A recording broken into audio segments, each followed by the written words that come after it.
Rapat paripurna yang digelar mengemukakan pandangan praksi terkait dengan agenda penyampaian tingkat 1 KUA PPAS tahun 2024 yang telah disampaikan pemerintah Kota Banjarmasin. Namun pada kenyataannya sulitnya berkomunikasi dengan Kepala SKPD di pemerintah Kota Banjarmasin wayah rapat paripurna DPRD Banjarmasin Paisukan Selasa 11 Juli 2023.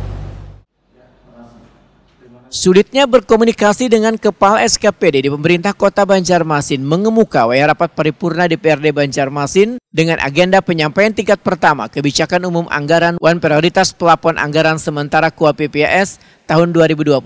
Ditambah lagi dengan banyaknya kursi kosong di bagian Kepala SKPD di pemerintah Kota Banjarmasin dalam rapat paripurna yang dipimpin Ketua DPRD Banjarmasin Hari Wijaya didampingi Wakil Ketua Matnor Ali F. Wan Tugiatno Baisukan Selasa 11 Juli 2023. Anggota praksi Partai Amanat Nasional DPRD Banjarmasin Aprijal di Wetakuni Primati Piusaya rapat paripurna menyatakan rapat paripurna ini mengemukakan pandangan praksi terkait dengan KUA PPAS tahun 2024 yang telah disampaikan pemerintah Kota Banjarmasin. Namun pada kenyataannya rapat paripurna ini hanya dihadiri anggota dewan serta sekretaris daerah Banjarmasin Ihsan Budiman, staf ahli bidang kerjasama wan investasi sekretariat Banjarmasin Iwan Fitriadi, wan kepala Badan Pengelolaan Keuangan Pendapatan wan aset daerah Edi Wibowo. Anggota Badan Anggaran DPRD Banjarmasin ini pun mengaku sangat kesulitan berkoordinasi dengan pejabat di pemerintah kota.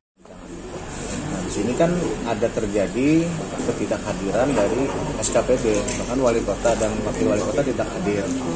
Artinya dalam hal ini kami kan mengemukakan pandangan praksi.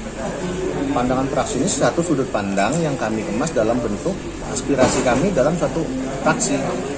Nah, kalau pandangan praksi ini yang dinasti-dinasti tidak menghadiri, terus siapa yang mendengarkan pandangan kami? Kan seperti itu. Makanya tadi saya melakukan instruksi agar pelaksanaan rapat-rapat seperti ini dikomunikasikan schedule jadwalnya dengan pemerintah kota, supaya kita benar-benar bisa melaksanakan paripurna di mana anggota dewannya hadir, SKPD-nya hadir, wali kotanya hadir, gitu. Nah, supaya apa? Supaya terjalin komunikasi yang baik. Karena terus terang selama ini kami sangat susah berkomunikasi dengan kepala dinas ini, seolah-olah kami itu seperti kayak orang yang memiliki kepentingan sepenuhnya kan? Padahal kami ini lembaga yang memang memiliki 3 fungsi. Fungsi kami adalah pengawasan, budgeting, dan legasi kan. Artinya kami memiliki hak untuk mengetahui informasi-informasi tentang apa saja yang dikerjakan oleh SKPD tersebut.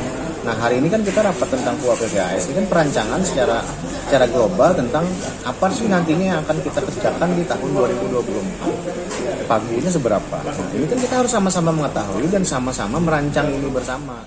Sekda Banjarmasin Ihsan Budiman berjanji akan menyampaikan permasalahan ini pada Kepala SKPD agar terjalinnya komunikasi wan kemitraan yang baik antara legislatif wan eksekutif.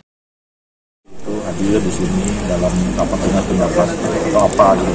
Insya Allah saya pikir mungkin bisa itu yang ini ya poinnya ya. Sehingga nanti komunikasi informal nanti saya sampaikan teman-teman kepala SKPD bisa membangun komunikasi yang baik dengan kemitraan dengan teman-teman. Siap.